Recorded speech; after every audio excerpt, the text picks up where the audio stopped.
You don't truly understand the nuances of white supremacy if you don't understand how it informs your spirituality. So I recently came back from a trip to Ghana, which I went to for a wedding. And while I was there, I decided that I wanted to go visit the Gold Coast Castle. The Gold Coast Castle is one of the places that they enslaved Black people. They held Africans there before forcing them onto the ships across the Atlantic for the slave trade as we know it. And one of the things that really stood out to me about this is the fact that as we were walking through and we're seeing all of the dungeons that African people were enslaved in, learning about the conditions that they had to survive in, that people would go blind because it was so dark in these dungeons and they were not exposed to sunlight throughout this time. So that way, when they went out into the sunlight, they could not see.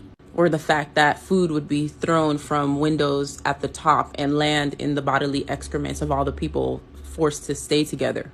Or the fact that people would not always realize that the person in front of them had died until they touched them and felt the coldness of their bodies. And then, of course, the decomposing smell.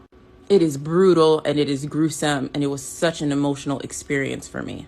But what really tripped me out is the fact that on top of these dungeons was a Christian church.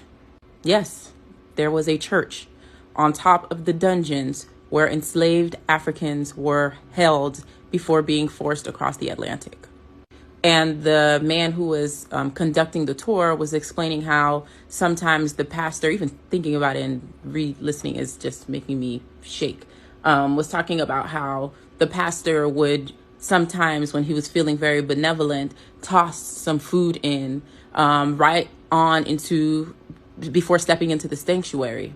And when you consider that that same religion has been used to cause so much trauma, and I am saying this as the daughter of a preacher. When you learn this, and then I had the privilege of being able to see this firsthand, going to this place where people who look like me were enslaved, it really makes you wonder about Christianity and what it is that we are holding on so tightly to.